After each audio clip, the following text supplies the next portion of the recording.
Muy buenos días.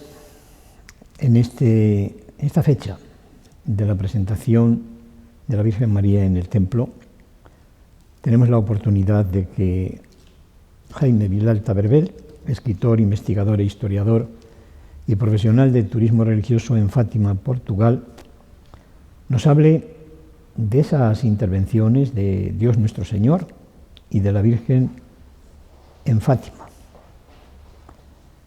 Él, como persona que está muy directamente con ese mensaje, puesto que hace 40 años que vive allí en Fátima,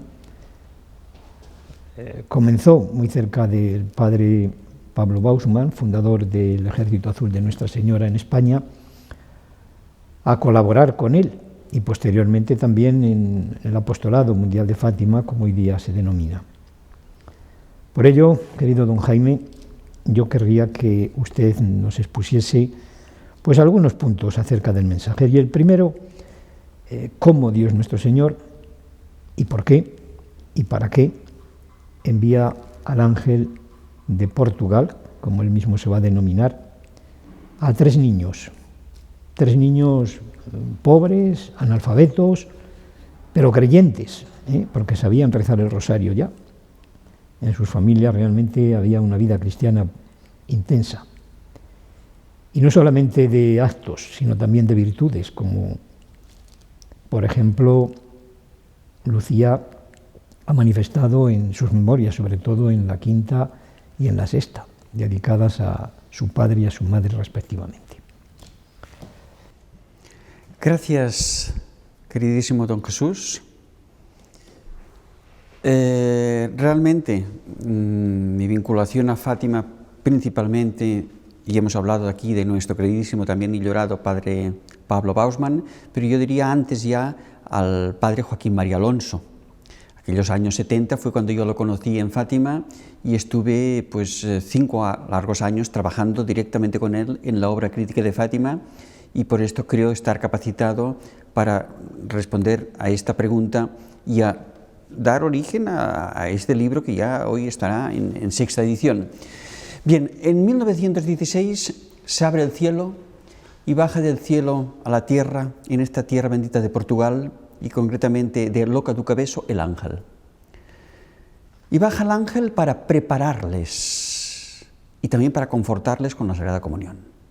Un año después será la Santísima Virgen, 1917. Pero en estas 3 apariciones el ángel, primero en Loca do Cabezo, después en el Pozo do Arneiro, la segunda aparición, y la tercera confortándoles con la Sagrada Comunión, el ángel prepara a los pastorcitos. Y tanto más que en la segunda aparición ellos están jugando en el Pozo do Arneiro y el ángel les dirá: ¿qué hacéis? Están jugando. Y les pide oración y sacrificio. Y los propios pastorcitos preguntarán al ángel: ¿cómo nos hemos de sacrificar?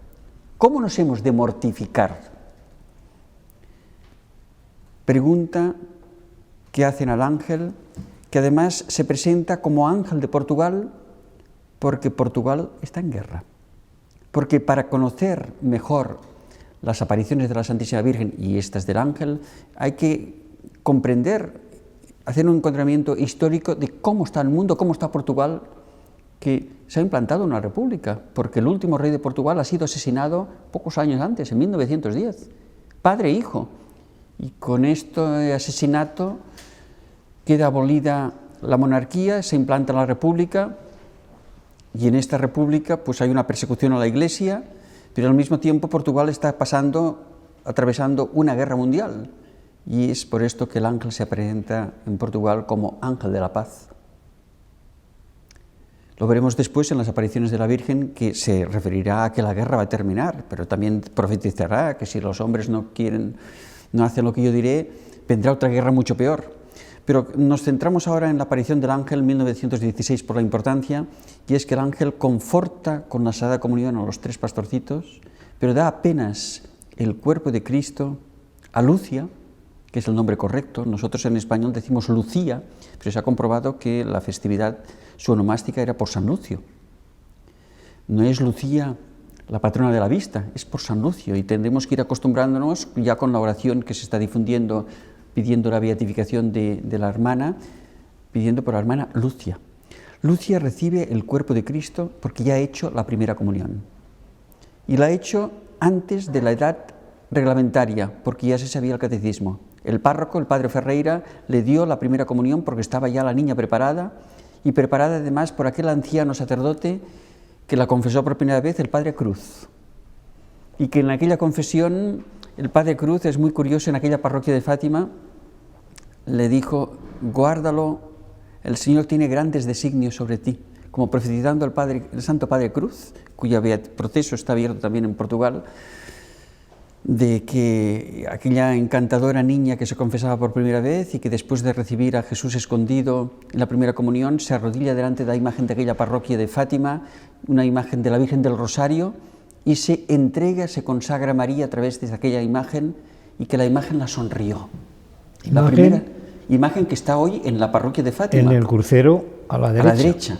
Y que el llorado padre Joaquín María Alonso siempre ha recordado que fue la imagen que Lucia, de pequeña, pues hacia aquella imagen sintió una atracción muy especial, porque fue la imagen que la sonrió. Y la sonrió en aquel día que ella se había confesado por primera vez, que había recibido la primera comunión, y que después, ya cuando se queda sola, se dirige a aquella imagen en aquel altar, que los que la cuidaban, los que la adornaban, limpiaban, eran familia, las hermanas de Lucia. Ella mira la imagen, se consagra, se entrega, quizá en aquella oración que nosotros decimos: toma Virgen pura nuestro corazón, no nos abandones jamás, jamás. Ella se entrega, y la imagen, ¿cómo le responde? Con una sonrisa. Primera sonrisa de María a través de aquella imagen, el día que Lucia se confiesa por primera vez y recibe la primera comunión. Después recibirá la comunión de manos del ángel, el cuerpo de Cristo, y a los dos primos, curiosamente, no les da el cuerpo de Cristo. Los dos hermanos no habían hecho la primera comunión, y el ángel no se salta estas normas de la Iglesia, y en lugar de darles el cuerpo de Cristo, a los dos beatos, Francisco y Beata Jacinta, les da a beber el cáliz que el ángel se había presentado así en la Loca do Cabezo, con el cuerpo, y del cual de aquella hostia caían gotas, pero no caían al suelo, caían dentro del cáliz, y les da a beber el cáliz que contenía pues la sangre de nuestro Señor. Pero antes el ángel deja suspendido aquel cáliz en la Loca do Cabezo y les invita a los pastorcitos a adorar en auténtica postración. Nos dice la hermana Lucia que llegó a tocar con la frente las piedras del suelo de la Loca do Cabezo y les dice: rezar conmigo, Dios mío, yo creo, adoro, espero y os amo. Os pido perdón por aquellos que no creen, por aquellos que no adoran, por aquellos que no esperan y por aquellos que no aman. Esa oración es la que les enseña en la primera aparición. En la tercera será Santísima Trinidad, será Padre... un poco más larga, Santísima Trinidad, Padre, Hijo y Espíritu Santo, os adoro profundamente y os ofrezco el precisísimo cuerpo, sangre, alma y divinidad de nuestro Señor Jesucristo, presente en todos los sagrarios de la tierra, en desagravio contra los ultrajes, sacrilegios, indiferencias que se cometen contra el corazón inmaculado de María. Pero son estas dos oraciones que en Portugal realmente se están difundiendo a través de una estampita. La primera muy fácil, la primera sirve incluso de acción de gracias cuando vamos a recibir la Sagrada Comunión, cuando visitamos el Santísimo, porque es una oración muy fácil: Dios mío, yo creo, adoro, espero y amo, muy simple. La otra más larga, más difícil, pero que también nos tendríamos que ir acostumbrando, porque es una oración trinitaria, porque esta aparición del ángel no nos damos cuenta y tiene una importancia enorme. Vemos aquí la Santísima Trinidad, porque el ángel dice Santísima Trinidad, Padre, Hijo y Espíritu Santo. No, incluso entre las dos apariciones es el credo. La primera es Dios mío, yo creo, Dios uno, ¿sí? Y en esta es Dios trino, Padre, Hijo y Espíritu Santo. Pero también, ustedes saben mejor que yo, como en el santuario el año pasado ha sido dedicado precisamente a conmemorar, a vivir, estas tres apariciones, sí, con la expresión Dios mío, yo creo, ¿no? Sí. Así como este año es la primera aparición de la Virgen. Sí. Y a partir de la próxima semana, ya que es presentado el nuevo año litúrgico y será pues la segunda aparición de la Santísima Virgen, y con esto pues vamos respondiendo también a aquel pedido que hizo el Papa. Benedicto XVI, cuando estuvo en Fátima, dijo al terminar: quiera Dios que estos 7 años sirvan de preparación. Y el santuario, la rectoría del santuario, captó estas palabras del Papa de que sean de preparación, y bueno, pues hay que prepararlo. Y entonces tomó esta feliz idea de estos 7, que ya no son 7, ya son 5, sean de preparación para este centenario de las apariciones, que, si Dios quiere, a partir de 1916 y principalmente en el 2017, pues será celebrado como un centenario se merece, como acabamos ahora de celebrar los 150 años de Lourdes, y que fue, esperamos, también un flujo importante, un incremento de peregrinaciones en un tiempo que precisamente se ha notado no solamente una crisis de fe, una crisis de valores y una disminución de peregrinaciones de un modo muy significativo en santuarios, y en este caso concreto de Fátima. En cuanto a las apariciones de la Virgen, ¿qué destacaría usted como 3 ideas principales, por ejemplo? La primera aparición, porque dice que viene del cielo. La primera aparición porque este 13 de mayo acontecen en el mundo 3 hechos muy importantes y que lamentablemente no son conocidos. El de Fátima es conocido, pero hay un hecho muy importante que acontece el 13 de mayo en Rusia, en Moscú, y otro hecho que acontece en Roma. No sé si es oportuno, si tenemos tiempo de hablar de este tema. El del 17 es la Revolución. Sí, pero la Revolución es cuando terminan las apariciones en Fátima, porque las apariciones terminan el 13 de octubre y la Revolución no está ya hasta noviembre, será un mes después. Bien, pero ese mismo día en Roma, Pío XII... Este mismo día, 13 de mayo del 17, en Roma es consagrado obispo Monseñor Pacelli, más tarde Pío XII, llamado, y con razón, el Papa de Fátima. No estuvo en Fátima, pero Fátima va al encuentro del Papa, porque veremos cuando llegaremos y hablaremos de 1942, es el Papa que consagró el mundo. La primera consagración fue en 1942. Es el Papa que, cuando proclama el dogma de la Asunción de María, tiene el sello, el signo del cielo, de poder ver por 3 veces, fueron 4 en realidad, la danza del sol de Fátima desde los propios jardines del Vaticano. Pero es que al mismo tiempo hay un hecho que se desconoce y que a mí me parece importantísimo, fundamental darlo a conocer, que el 13 de mayo de 1917 se abre del cielo y baja del cielo a la tierra de Portugal, la tierra bendita de Portugal, la Señora de Blanco. Pero que aquel mismo día, que era domingo, todos los párrocos del mundo habían leído una carta de su obispo. El obispo, los obispos lo habían recibido a la vez del Papa Benedicto XV, que había pedido que durante el mes de mayo, a partir de aquel domingo 13 de mayo, en la letanía a la Santísima Virgen, que la letanía todos sabemos que son piropos a Santa María, tanto le decimos arca como trono, como estrella, como salud, que se añadiera una nueva invocación. A partir del 13 de mayo del 17 se añadían a los piropos un piropo nuevo, Reina de la Paz.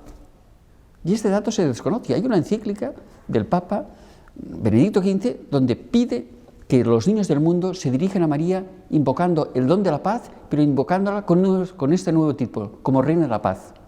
¿Y esto por qué lo hace el Papa Benedicto XV? Porque el mundo está atravesando una guerra. Y una guerra que no hay modo de terminarla.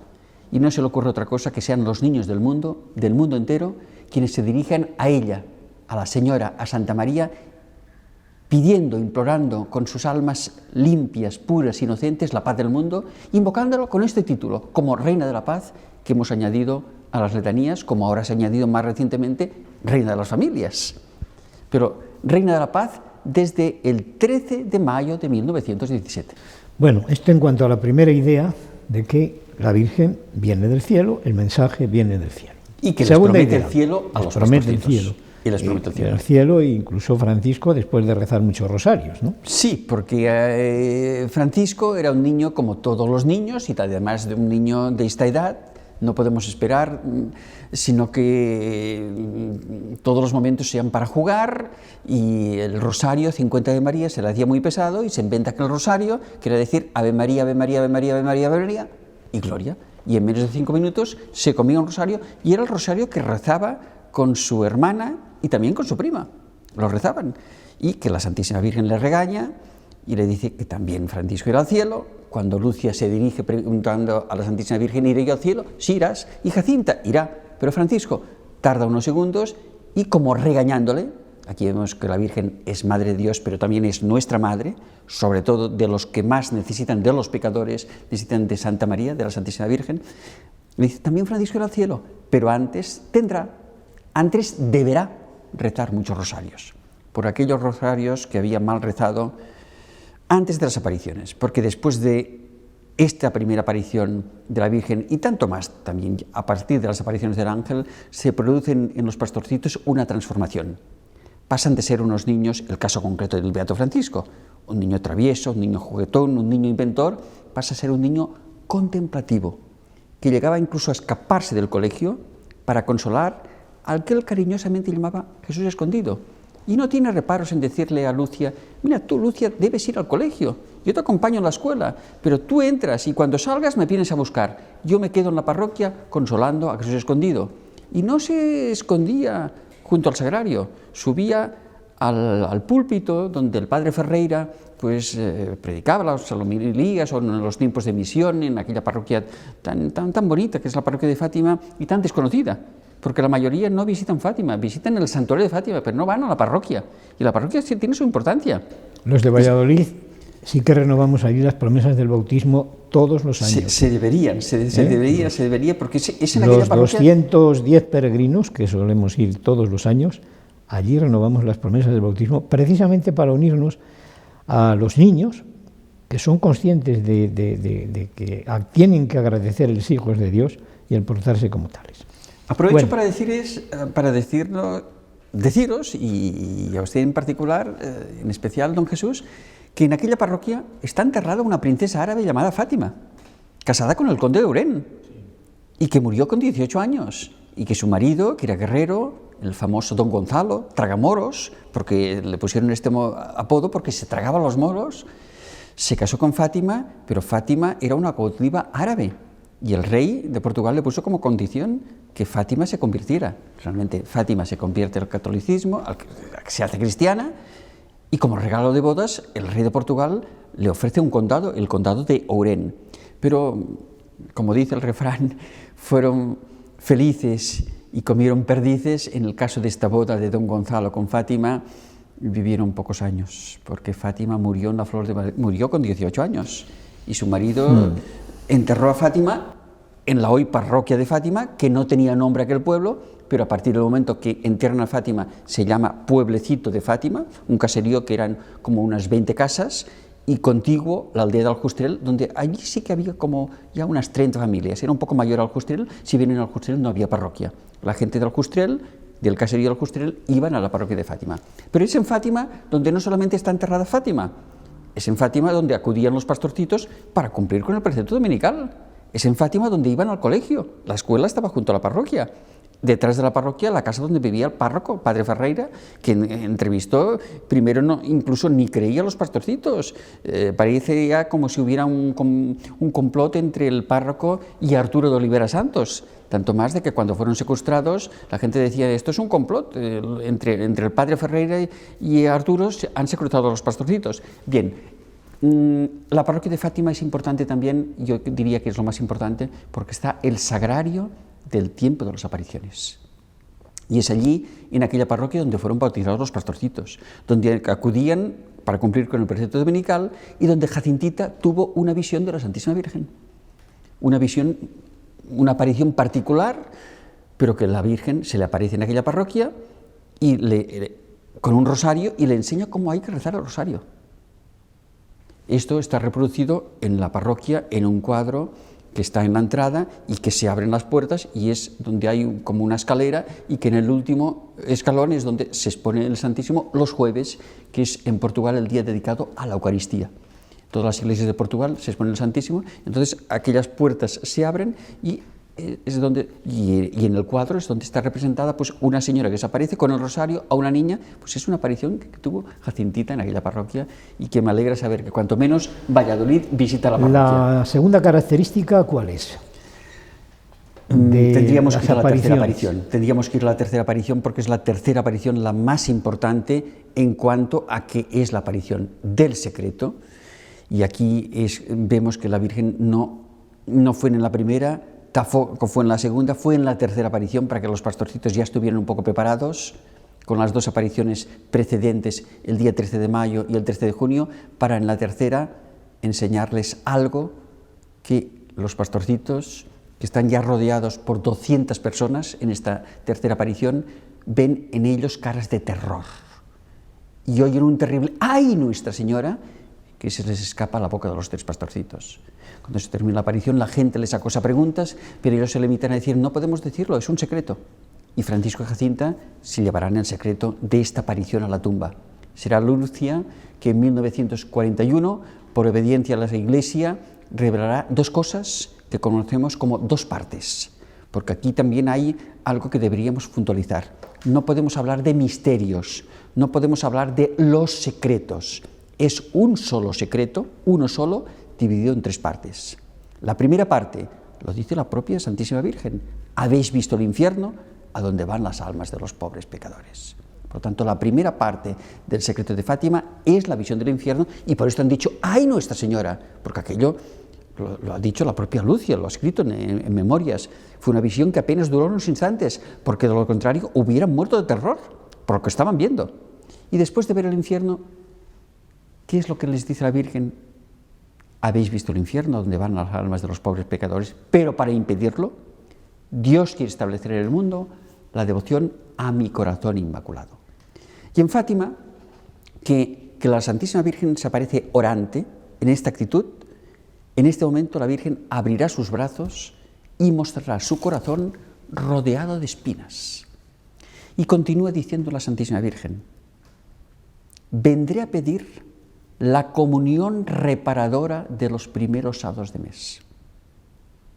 Dice que vendrá sin decir dónde ni en qué lugar.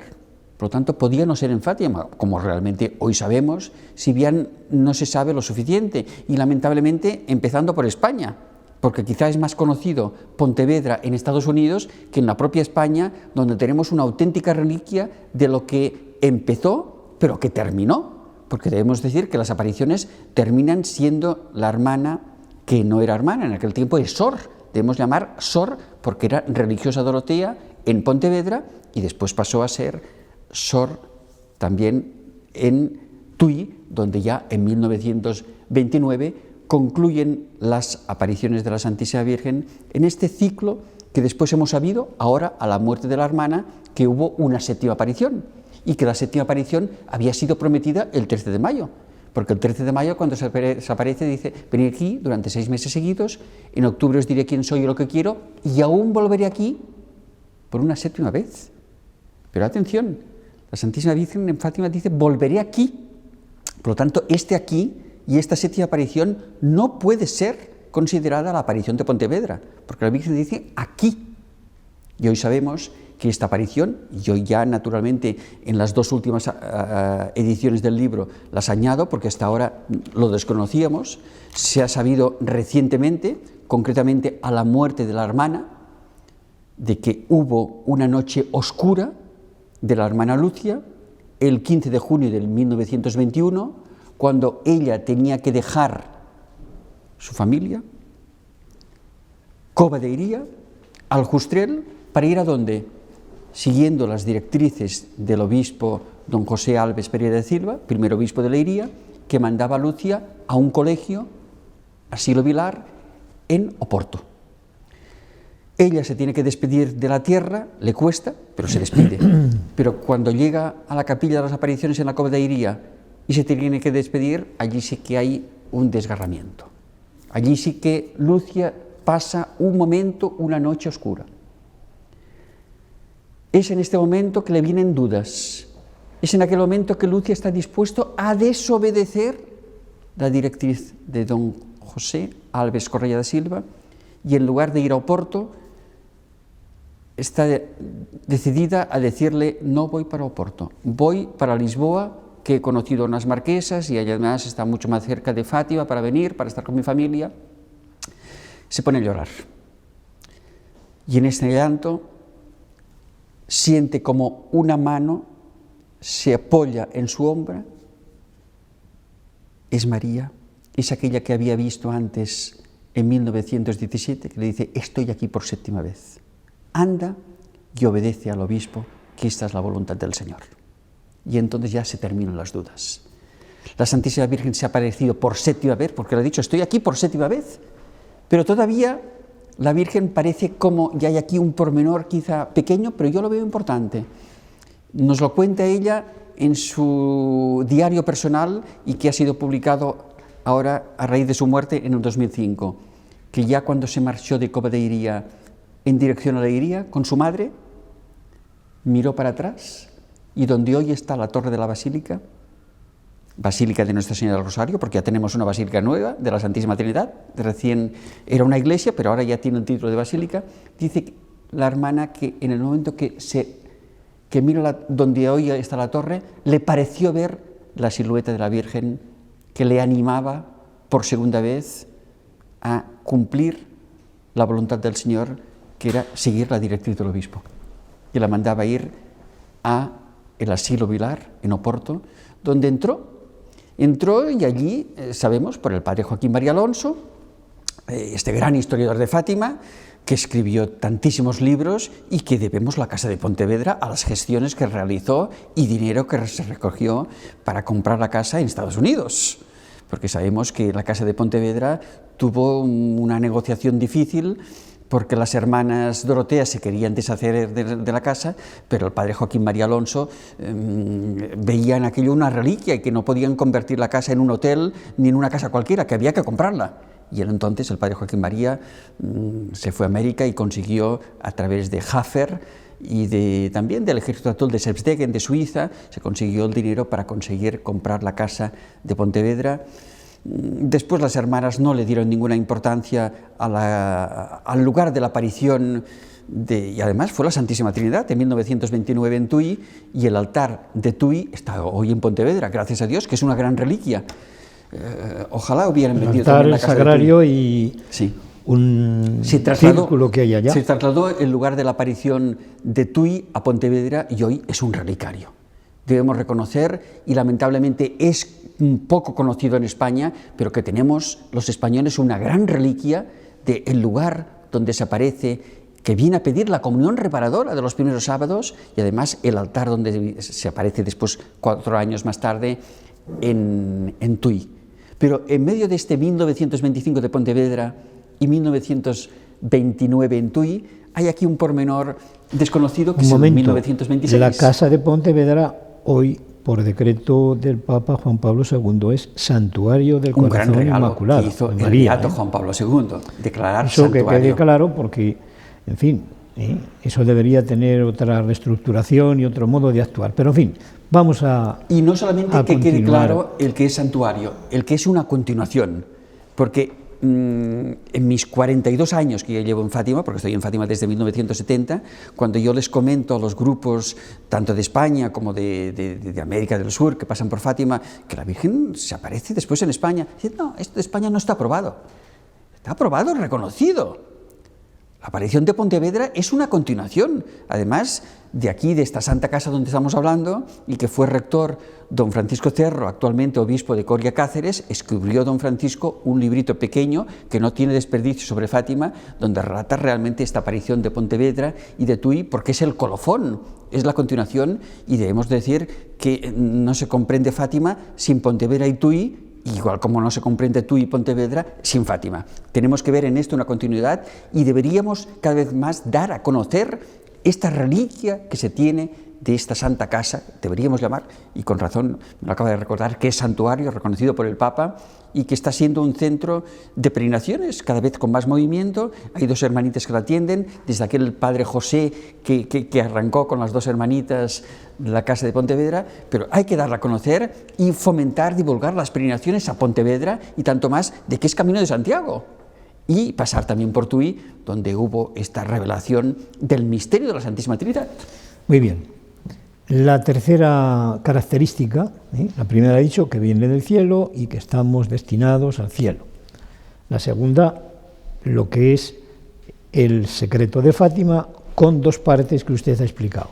La tercera parte, Pues dónde se realiza, qué es lo que se pide, etcétera.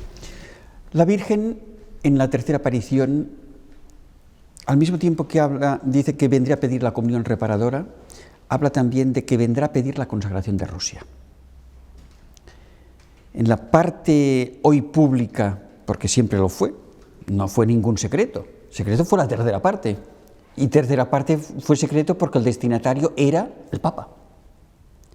Y la propia Jacinta, que tuvo una visión del Papa que vio en gran sufrimiento, después lo vieron los tres pastorcitos como un obispo de blanco que tuvieron el presentimiento que era el Papa, la propia Jacinta siempre dijo, y la hermana, que además a través del libro de las memorias, siempre dijo que no teníamos que preocuparnos de la tercera parte del secreto, el destinatario era el Papa, lo que teníamos que preocuparnos, y don Alberto Cosme de Amaral insistió mucho también, el venerado obispo que fue de Leiría Fátima, tercer obispo, que la gente se preocupa de secretos y se olvida de lo principal de Fátima, que es el mensaje. Entonces, hablando de la segunda parte del secreto de Fátima con relación a Rusia, la Virgen anuncia que vendrá a pedir la comunión reparadora, pero vendrá a pedir también la consagración de Rusia. Y que si esto no se hace, la consagración de Rusia, Rusia difundirá sus errores por el mundo, provocando guerras y persecuciones principalmente contra la Iglesia y contra el Santo Padre, que tendrá mucho que sufrir. Pero en esta segunda parte hay aquí algo esperanzador, y es que dice que el Santo Padre, al final, me consagrará a Rusia, que se convertirá.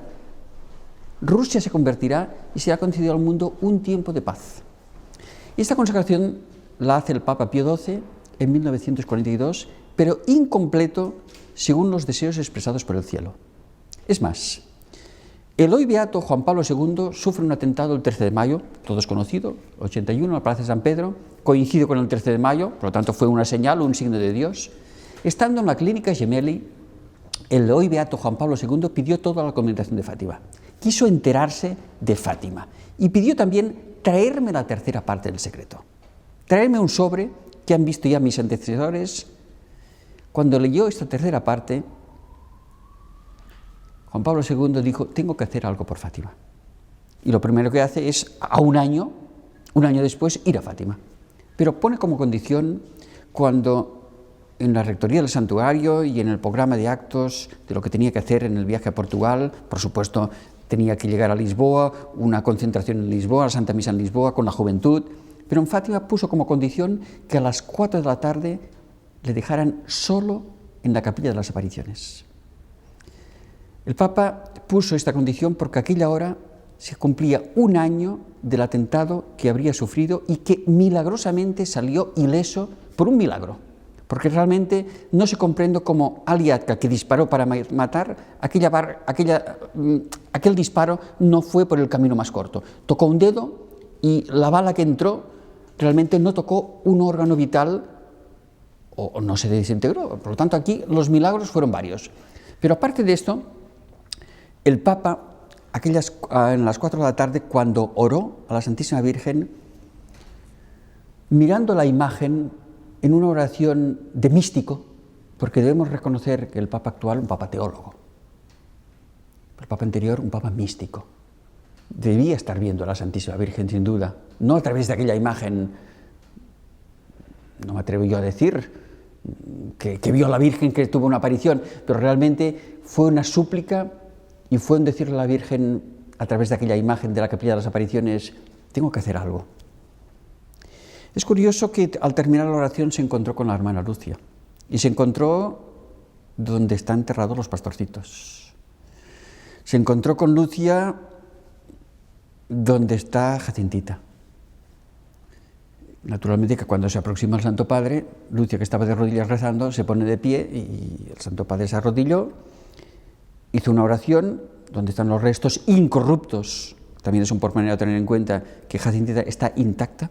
Si bien no la podemos ver, hay fotografías. Yo en el libro publico la fotografía de la incorrupción de Jacintita y sabemos de que cuando sean canonizados, que esperemos que sean pronto, ya estamos ya en la recta final, su cuerpecito ya podremos verlo como cuando vamos a Nevers, que vemos a Bernadette Soubirous, la vidente de Lourdes, o en la Rue de Bac de París vemos a Santa Sor Catalina Labouré. Bien, Cuando se levanta de la oración que ha hecho de rodillas el beato Juan Pablo II delante de Jacinta, yo creo que el Papa le agradeció a Jacinta las oraciones que ella había hecho por el Papa, al que vio en 2 veces en gran sufrimiento. Se levanta el Papa y Lucia se le acerca, le saluda y le hace una petición. Santo Padre, ¿por qué no acelera el proceso de beatificación de mis primos, Jacintita? Y el Papa, hoy beato Juan Pablo II, le dice, reza, hija mía, para que esto pueda ser en tu vida y durante mi pontificado. Por lo tanto, a partir de 1982, y de esta petición que le hace la hermana, el Papa ya intentó acelerar el proceso. Es el primer caso en la historia de la Iglesia que 2 niños no mártires son proclamados beatos. Había unas normas, pero el Papa se podía saltar, siempre y cuando hubiera el milagro también se lo podía saltar, pero aquí se producen 2 milagros. Primero un caso milagroso en Málaga, que lamentablemente no fue aceptado por el Vaticano porque el médico no era creyente y no certificó la curación como milagrosa de Gregorio Alarcón, y entonces hubo que recurrir un poco con prisas, porque el Papa se aproximaba el año 2000 y ya iba perdiendo la voz, iba empeorando, se había ya convertido la Clínica Gemelli en el Vaticano número 2 de tantas intervenciones y el Papa tenía prisa. Y aquí es cuando aparece el caso de María Emilia, que veremos también en la fotografía de esta edición del libro. María Emilia, que paralítica, 24 años de postración, que ya no se podía poner ni la cuchara en la boca, que vivía en Leiría y que cada vez que había algún retiro en Fátima acudía a Fátima y que había hecho muchas novenas, pero que ya en el año 89, en esta ida, una ida más y una novena más, se levanta de la silla y da un golpe y dice, pero Jacinta, ¿tampoco esta vez me curas? ¿No ves que pídele entonces al Señor que me venga a buscar? Porque estoy dando yo demasiado trabajo, que me venga a buscar. Y entonces sintió una voz, como de una niña, que era Jacinta, que le decía, tú lo puedes, levántate. Y se curó. Se levantó de aquella silleta de ruedas, pero todavía tuvo que estar 1 año en observación, hasta que 1 año después los médicos, porque ya fue llamada por los médicos de Roma, del Vaticano, que reconocieron que la curación había sido inexplicable, porque estaba paralítica de 24 años, por tanto fue una curación. Bien, el Papa beato Juan Pablo II había estado en Fátima en el 82, y en el 82 se entrevista con la hermana, primero junto al sepulcro de Jacinta, pero después a solas en la Casa do Carmo. Y en esta conversación está presente don Alberto Cosme do Amaral. En esta, don Alberto, como sabéis, era el obispo de Leiría y fue quien recibió al Santo Padre cuando llegó a Portugal. Y estuvo presente en la conversación en la cual el Papa le pregunta, hermana, ¿qué tengo que hacer? Él quería hacer algo por Fátima, pues debe hacer la consagración. La consagración que no se ha hecho, la hizo el Papa Pío XII en 1942, pero incompleta. No la hizo ni en comunión con todos los obispos del mundo, ni mencionando Rusia. Bueno, también se realizaron por parte de Pablo VI otra, y Juan Pablo II el 13 de mayo del 67. Hizo otra también, pero no como la Virgen había pedido, ¿no? En comunión con todos los obispos del mundo, que es como realmente la realiza Juan Pablo II y se verifica 2 años después. Misterio, sí, el derrumbe del Pero muro vamos de Berlín. primero a que en 1982 el Papa Juan Pablo II está en Fátima y que le pregunta a la hermana ¿qué tengo que hacer? En el 83, un año después, el Papa se piensa ¿qué debe hacer? Y en el 84, gran noticia. Escribe una carta a todos los obispos del mundo y pide a don Alberto que la imagen, Alberto Cosme do Amaral, obispo de Leiría, que la imagen de Fátima, la que se venera en la Capilla de las Apariciones, sea llevada a Roma. Esto era un caso histórico. Ya la imagen había salido de Fátima, pero había salido para ir a la frontera, a Ayamonte, a Elvas, recorrer Portugal cuando fue la coronación de la imagen en 1946. Estuvo en Madrid con motivo de las bodas de... Pero ir a Roma no era fácil. Italia en avión, pero el Papa la pide y don Alberto accede. Acompañan la imagen 2 servitas del santuario, aquellos que llevan las correas, don Alberto y una cuarta persona que tenéis aquí. Jaime estuve en Roma en aquel día histórico. Yo antes de hacer el viaje, porque me temía de que la imagen que llevaran pues fuera una imagen peregrina, una copia, pero el propio don Alberto me confirmó, no, la imagen que llevamos es la imagen, además el Papa le ha pedido que llevemos la imagen de la capeliña. Don Alberto, nos encontraremos en Roma, pero yo voy a ir no en avión. En aquel tiempo, en el año 84, no había vuelos de bajo coste, y con mi coche, conduciendo, vía Barcelona, vía Mónaco, llego a Roma. El 23 y el 24 es cuando llegaba la imagen, el Papa la recibe, le pide disculpas a la Santísima Virgen por las incomodidades del viaje. La imagen había llegado en avión a escondidas, en un avión, en un vuelo de TAP, a escondidas, acompañada, repito, por el obispo, don Alberto y por 2 servitas. En el aeropuerto de Fiumicino un helicóptero la estaba esperando para llegar al Vaticano. Llega al Vaticano y el Papa pide que la imagen sea llevada a su capilla privada. Y aquella noche del 23 al 24 el Papa la pasa en oración delante de la imagen para ver cómo él ya tiene preparado el acto de consagración. Pero, don Jesús, nos encontramos aquí con un problema. ¿Cómo el Papa va a nombrar Rusia? ¿Puede crear un conflicto diplomático? Que nombre a Rusia, estando el Papa en Moscú o estando en Rusia, muy bien, pero en Roma, y hacerlo además podía crear un conflicto con la Iglesia Ortodoxa. Y aunque tiene el texto ya preparado de acto de consagración, pero se va a pasar toda la noche delante de la imagen, en su capilla privada, retocando el acto de consagración. Y cuando llegamos al 25 de marzo del 84, cuando es el acto de consagración, el Papa nos sorprende a todos. A nosotros, los periodistas, se nos había dado con embargo el texto. Y vemos que en un momento determinado el Papa está diciendo cosas que no están en el texto que se nos ha dado. Y es que el Papa además no está fijando su vista en las hojas, está mirando a la imagen de la Virgen. ¿Y qué le está diciendo? Está diciendo que te consagro a aquellos pueblos y a aquellas naciones que tú pediste que fueran consagrados. Por lo tanto, el Papa en aquella noche delante de la imagen de la Virgen vio el modo de hacer la consagración sin herir la sensibilidad del pueblo ruso ni de la Iglesia Ortodoxa. Decirle a la Santísima Virgen que le estaba consagrando a aquellos pueblos y a aquellas naciones que ella había pedido que fueran consagrados. Pero es que además, en el acto de consagración hay 3 súplicas. El Papa dirá a la Virgen, sin mirar la hoja, mirando la imagen, de la guerra nuclear, de una destrucción incalculable, líbranos. De los pecados contra el Espíritu Santo, líbranos. Y termino la consagración con algo que tampoco no está en el texto. Te consagro la propia consagración.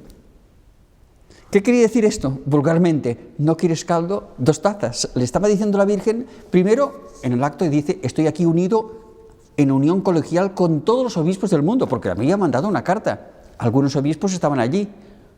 Otros, desde cualquier parte del mundo, estaban unidos en espíritu, en unión espiritual. Termina el acto de consagración y como está don Alberto, obispo de Leiría, el Papa está contento, está feliz, pues es la hora de comer. Aquel día invita a comer a don Alberto y al padre Cóndor, que ya ha fallecido recientemente, ha sido quien ha llevado el proceso de beatificación de los pastorcitos. Y en la comida sale el tema de la consagración y aclara en esta comida, y es importante esta frase, el beato Juan Pablo II, consagración del mundo, y dice, y de Rusia. Por lo tanto, no había nombrado Rusia, realmente no lo nombró, pero cuando dijo, te consagro a aquellos pueblos y a aquellas naciones que tú pediste que fueran consagrados, estaban refiriéndose a Rusia, y en esta comida, a don Alberto, es testigo, y el padre Cóndor, el Papa dijo, y también de Rusia. Bien, después del 84, hubo dentro de la Iglesia un sector, sobre todo de un padre Gruner en Canadá, que atribuyeron que el Papa no había hecho la consagración, que la consagración no era válida. Se le preguntó a la hermana Lucia y Lucia siempre dijo que la consagración había sido aceptada por el cielo. Y hay un documento que yo aquí publico la fotocopia, la carta que escribe a su sobrina, la hermana Belén, religiosa del Corazón de María y que vive en Fátima, donde su tía, en este caso la hermana, le dice que el cielo ha aceptado esta consagración. Me alegra mucho que diga usted esto, porque a todos los sacerdotes de la diócesis nos ha llegado un libro de Estados Unidos, muy bien impreso, y que rebate absolutamente todo esto, ¿no? Yo llamé a quien realmente podía informarme de ello y me dijo que el tal padre Grumner, estaba suspenso divinis, sí, que realmente todo lo que se manifiesta ahí en contra del cardenal Bertone y en contra de un ataque frontal, pues que todo eso es pues un apaño para realmente ir en contra de lo que realmente se realizó. Por lo tanto, yo le agradezco mucho que haya citado usted esto, con el fin de que mis hermanos sacerdotes y algunas otras personas que hayan recibido este libro vean que realmente no merece ser leído y que, en fin, debe ser destruido, ¿no? Para bien. La carta de Lucia a su sobrina hermana Belén, donde dice que el cielo ha aceptado este acto de consagración del 84, está en el libro. Pero es que aparte de esto, la edición que hoy presentamos en Valladolid, la edición anterior fue presentada en la diócesis de León y de Astorga, y además con la presencia del señor obispo don Camilo, y él propio me enseñó el libro y me dijo lo mismo, pero enseñándome el libro. Y le dije, esto es para echar en la basura y para publicar en el boletín oficial de la diócesis que todos los sacerdotes que lo están recibiendo que lo echen a la basura, porque basta que ataquen al cardenal, al número 2 del Vaticano, que es para ver que realmente... Pero es que aparte de esto, todo lo que se había que publicar con relación a la tercera parte del secreto se ha publicado. No hay secretos escondidos, no hay misterios, todo ha sido publicado. Pero si tan importante es la famosa tercera parte del secreto, mucho más es el tema de la consagración, que fue hecha por el Papa, fue aceptada por el cielo, es válida y no hay que insistir más al Papa ni molestarle en que haga nuevas consagraciones, porque ya el hoy beato Juan Pablo II repitió el acto sin ninguna necesidad en el 2000, cuando, aprovechando la circunstancia de tener todos los obispos del mundo en Roma, porque era el jubileo de los obispos, pide al obispo de Leiria Fátima, traerme por favor por segunda vez la imagen de la Virgen. Y el primer fin de semana, primer sábado de mes de octubre del 2000, la imagen de Fátima por segunda vez está en Roma, están 2.500 obispos de todo el mundo, porque es el jubileo de los obispos, y el Papa renueva esta consagración. Por lo tanto, no vamos a molestar ya más al Papa, y tanto más al Papa actual, Benedicto XVI, que él propio ha dicho que por ahora no tiene intención de hacer nuevas consagraciones, porque la han hecho ya sus antecesores y son válidas. Bueno, brevemente, díganos usted en qué consiste esa visión que realmente tienen los niños y que Sor Lucia pues manifiesta al Papa para que realice la consagración. Visión que se dio a conocer el año 2000 con motivo de la beatificación de los niños, ¿no? Y que aparece por ahí un cuadro bastante interesante. Bien, en el año 2000 es el año de oro de Fátima, es el año que el Papa por tercera vez visita el santuario de Fátima, es la cuarta visita papal, porque antes había sido el Papa Pablo VI. En la Santa Misa de la ceremonia de beatificación de estos pastorcitos, el Papa pudo pronunciar, gracias a Dios, la homilía, gracias a Dios. Pero al final de la Santa Misa ya no podía hablar, ya le faltó. Ya cuando hizo este viaje, es más, no sé si conocéis vosotros de que el acto de beatificación inicialmente estaba previsto en Roma, porque le fue impedido al Papa de viajar. El propio médico le dijo, Santidad, no puede salir, ya no puede viajar más, es que usted no puede andar, es que usted no puede hablar. Estaba todo previsto, incluso se había ya mentalizado a la hermana Lucia, estaban aviones ya preparados para desde Roma, llevaron, y de varios países del mundo, la ceremonia era para ser en la Plaza de San Pedro en Roma. pero pocos días antes del 13 de mayo, el Papa se impuso a su médico. Y sabemos una anécdota, un poco de reír, un poco curiosa, pero fue así, realmente fue así. El Papa se impuso a su médico, con aquel bastón que llevaba, llamó al médico y dijo, mire, por una vez en la vida, usted me deja mandar a mí, que por algo yo soy Papa.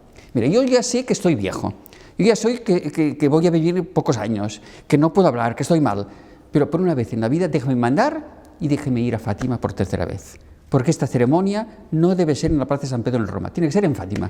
Déjeme ir a Fátima. Por lo tanto, se impuso a su médico. Y la ceremonia que estaba prevista en Roma, entonces es en Fátima, con una gran multitud, con una gran expectación. Casi hay tantos periodistas en Fátima aquel día como sacerdotes concelebrando, pero los periodistas no estaban en el recinto del santuario, estaban en la sala de prensa, porque había rumores que se iba a revelar la tercera parte del secreto, pero el Papa en la homilía dio a entender algo, pero es el cardenal Sodano, teniendo detrás al Santo Padre, hoy Beato Juan Pablo II, y a la hermana Lucia, que dice que nos da la gran noticia, que todos esperábamos ya, veníamos esperando este momento, de que los tiempos habían ya madurado y que el Santo Padre había incumbido a la Congregación de la Doctrina de la Fe la tarea de hacer público el contenido integral, incluso con la fotocopia de la letra de la hermana,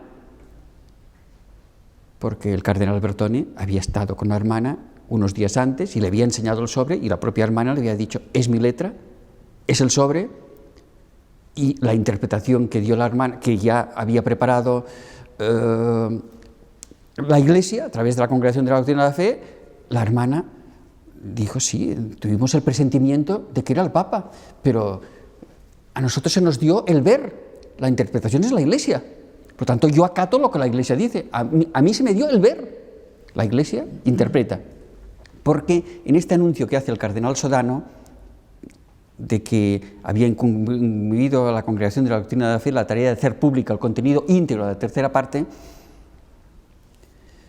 hacía también referencia después de una interpretación, porque hacía falta algo para mejor entender, porque si no era algo como abstracto, apocalíptico. Había incumbido a la Congregación la tarea de hacer público, pero después de hacer una interpretación.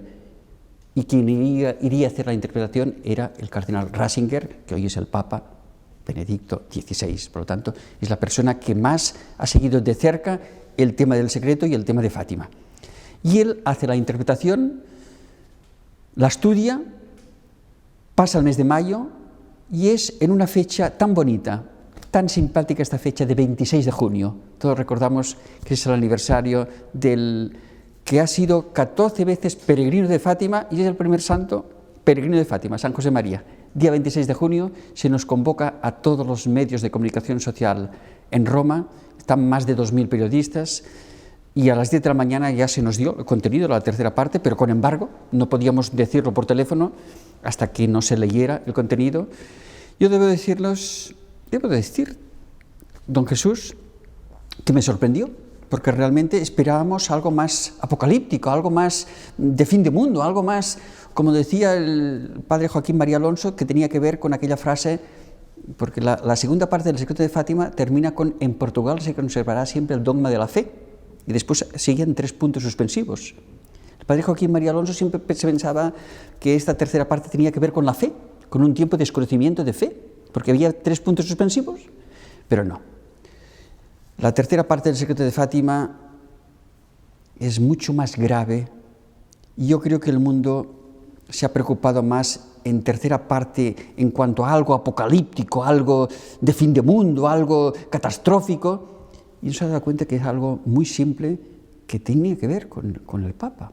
Y por esto el Papa no le pareció oportuno revelarlo, porque la tercera parte del secreto de Fátima es una visión que tienen los pastorcitos de una ciudad medio destruida, que ha pasado por una guerra quizá nuclear, porque casas caídas, pero al mismo tiempo muertos, laicos, que han dado su vida, pues, auténticos mártires, pero hay también sacerdotes, obispos, cardenales, y que en aquella ciudad ve una montaña donde hay una cruz y que el Papa, pues que apenado por tantos muertos, los va bendiciendo, va rezando, pero va al mismo tiempo como que subiendo aquella montaña donde hay una cruz, y cuando llega al pie de la cruz, de un disparo, y así está escrito por la hermana Lucia, aquel obispo de blanco que han tenido los pastorcitos el presentimiento de que era el Papa, muere, pero muere de un disparo.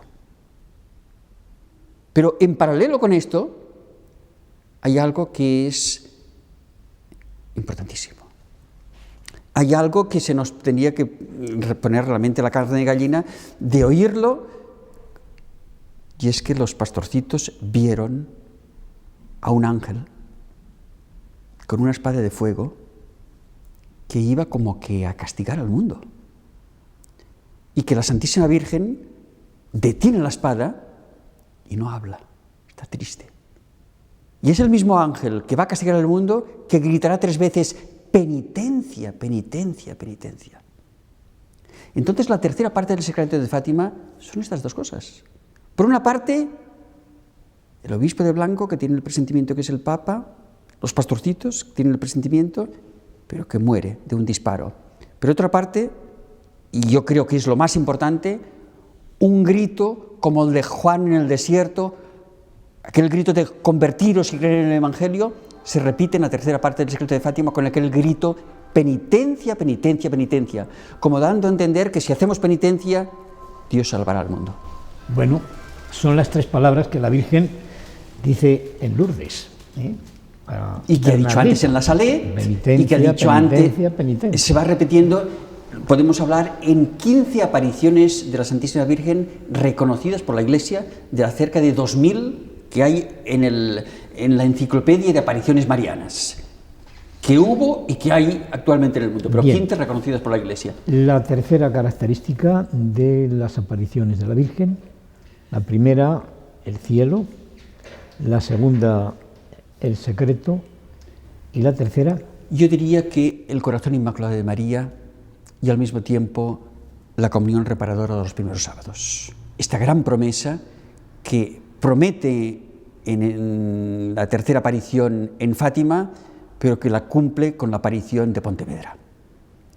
Y que en esta aparición de Pontevedra es el niño Jesús que le dice, mira el corazón de tu madre, con tantas espinas que los hombres ingratos le clavan sin cesar.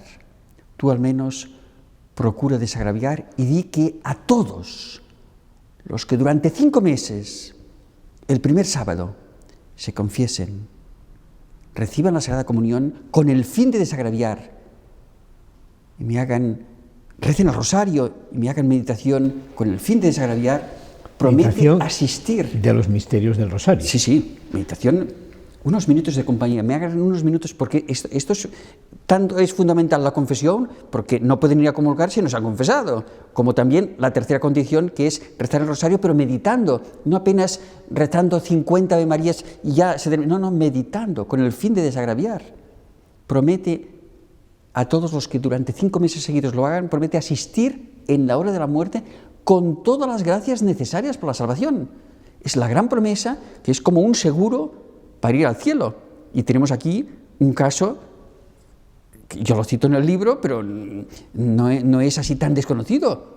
El hoy beato Juan Pablo II murió un primer sábado de mes.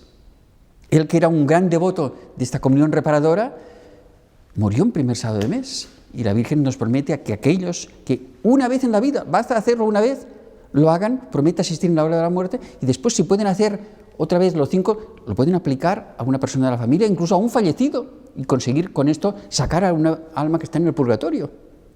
Entonces yo creo que aquí es muy importante la comunión reparadora, es muy importante Pontevedra, pero al mismo tiempo el corazón inmaculado de María.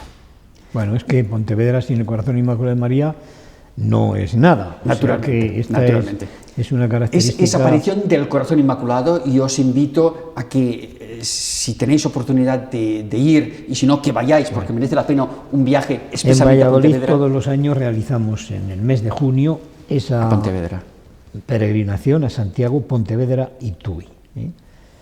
Bueno, pues ahí también algo que yo querría que quedase muy claro, ¿no? Y nos El queda mensaje- la gran promesa que hace la Santísima Virgen en la tercera aparición, que dice que al final su corazón inmaculado triunfará, Sí, bueno, es que una- Rusia se convertirá y se ha concedido un tiempo de paz. Rusia ha empezado a convertirse y la propia Lucia ha dicho, fruto de la consagración, fruto de la consagración de aquel 25 de marzo del 84, son tres cosas. Primero, el acercamiento, aquel viaje que hace, ahora se están cumpliendo años, 23 años, cuando Miguel Gorbachev va al Vaticano, que era impensable el encuentro de Miguel Gorbachev con el Papa, y que le pide perdón, y que sabemos que le pide perdón no solamente por sus pecados, sino también por lo que han hecho sus antecesores, Lenin, Stalin y el Papa, porque los dos son eslavos. Y dice, Miguel, yo te perdono, pero tienes que cambiar. Por una parte, cambiar de vida, ser más mejor, pero al mismo tiempo, en Rusia, ¿qué vas a hacer? Y Miguel Gorbachev, en aquel encuentro que tiene lugar el 1 de diciembre del 89, promete al Papa la perestroika. La perestroika y los cambios en Rusia, el derrumbamiento de la URSS, son fruto de la consagración del 25 de marzo del 84. Y por esto, este hecho que se produce en el 89 histórico, hace que caigan muros y que en el 91 el hoy beato Juan Pablo II vaya por segunda vez a Fátima. ¿Para qué? Para decir gracias, celestial pastora, por haber conducido a los pueblos hacia la libertad.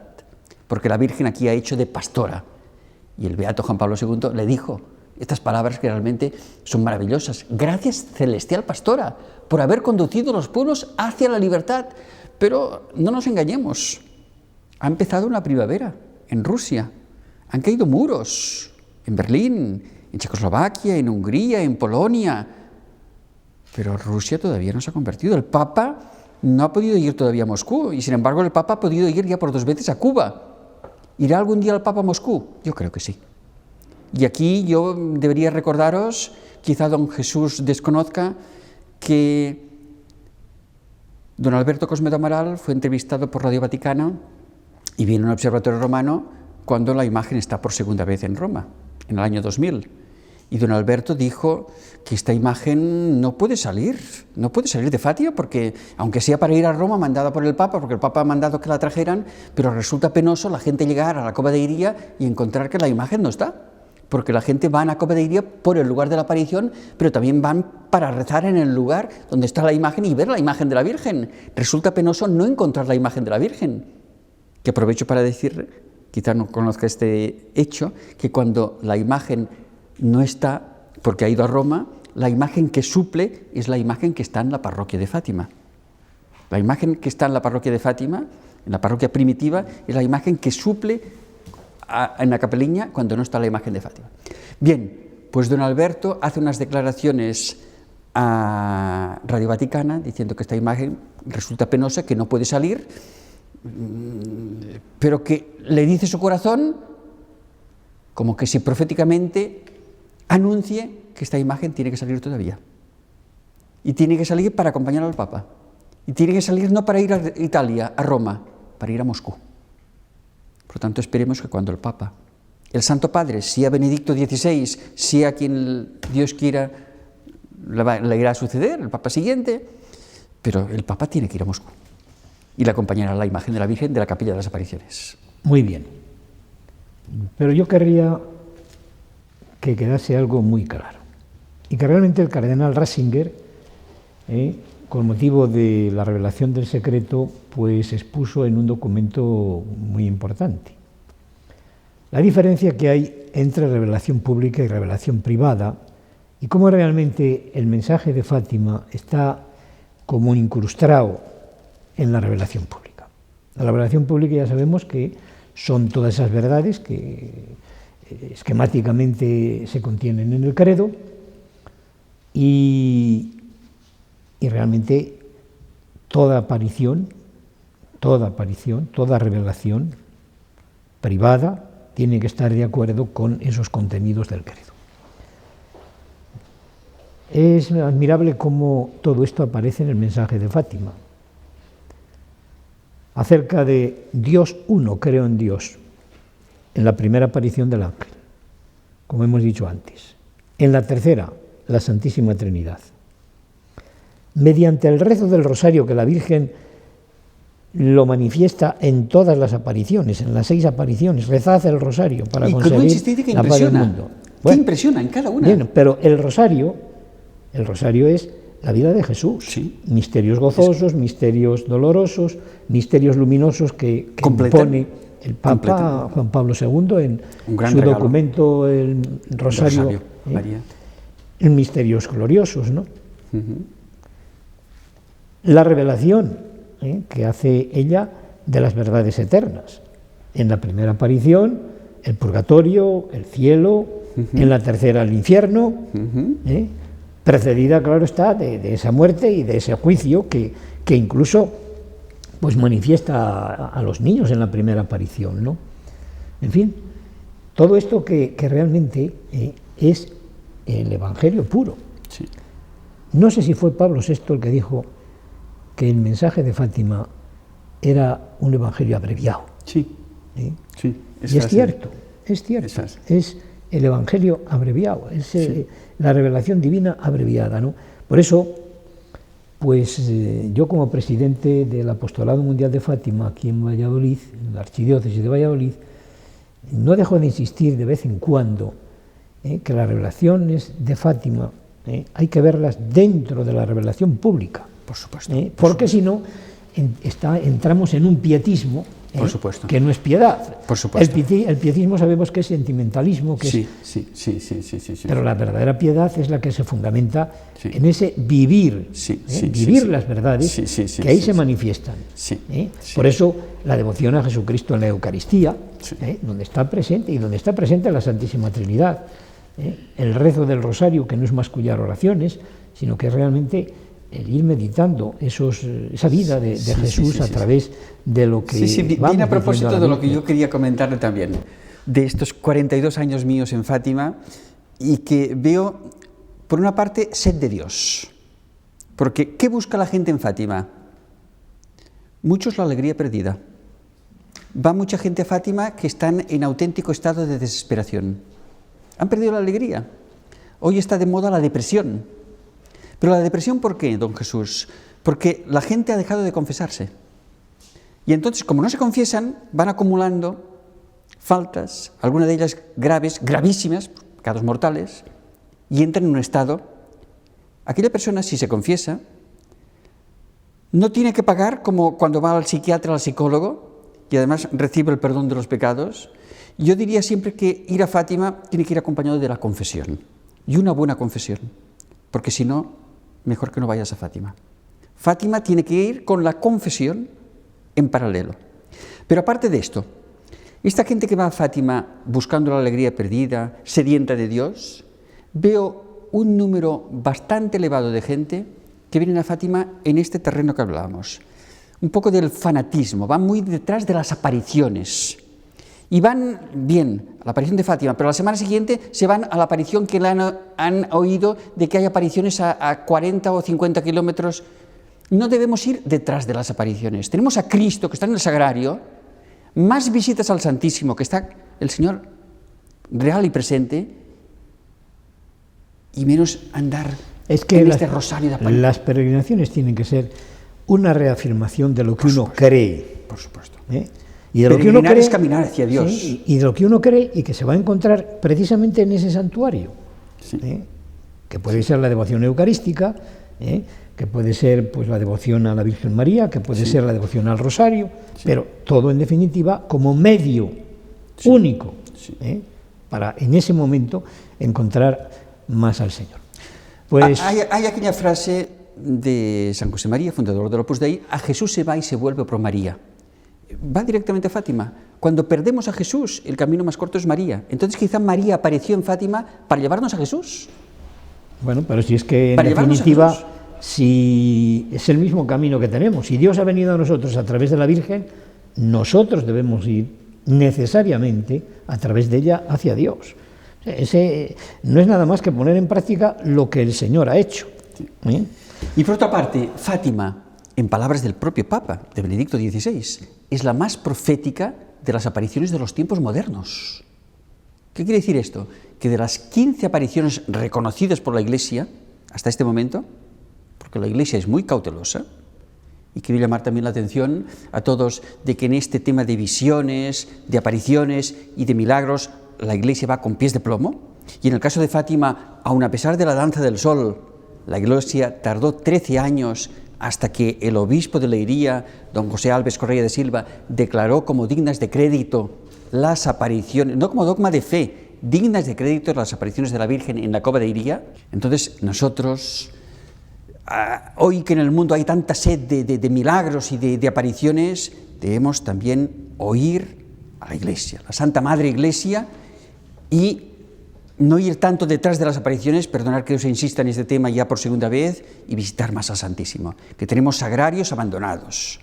A mí me ha hecho una gran alegría cuando veo aquí en esta ciudad del Sagrado Corazón, como es Valladolid, el Santísimo expuesto y las iglesias pues llenas, porque lamentablemente en tantos lugares donde he hecho presentaciones y diócesis veo iglesias vacías, y en la propia Fátima, que cada vez más se está notando una ausencia de peregrinaciones y que la gente no se confiesa. Van a Fátima para ver la procesión de las velas, pero a la hora de la verdad, de asistir a los actos de Fátima, que yo diría que es el rosario fundamentalmente, asistir al Santo Rosario por la noche, a las 9:30 la gente no va. Asisten cuando se está terminando el rosario para ver la procesión de las velas, para llevar una vela y para sacarse una fotografía con la vela. Y si les hablas de la misa, mucho menos, y si les hablas de confesión, mucho menos. Y tenemos en Fátima 40 confesionarios, porque en la capilla de la reconciliación, debajo de la iglesia... Bueno, yo el otro día me confesaba allí y puedo decir que realmente había un número bastante creciente de confesores, 7 confesores, y había un número muy grande de penitentes. O sea que en eso yo creo que, por lo menos de las veces que yo voy a Fátima, no estoy muy de acuerdo con usted en ese sentido de... Comparado con otros años, con años anteriores. Sí, hace años anteriores... 20 o 30 años. Sí, bueno, quizá por la capilla de la reconciliación estaba en otro lugar, cuando tenemos estaba en la basílica, por ejemplo. Tenemos todo el tema de la juventud, sí, que es diríamos, un acicate enorme, sí, para no quedarnos en nuestras casas, sí, sí, y para ir, pues, uno a uno y sin miedo, es verdad, de hablar a Jesucristo y de ver que tenemos que hacernos 3 preguntas: ¿de dónde venimos, para qué estamos aquí y a dónde vamos? Y ahí está la respuesta para realmente, pues, aceptar lo que debemos aceptar en el credo. Estamos en el año de la fe, y todo lo que se deriva del credo y de lo que Dios nos ha dado, los mandamientos y los sacramentos y la vida de intimidad con el Señor y la vida de presencia de nosotros. Muy bien, muchas gracias. Don Jesús, muchas gracias. Dios.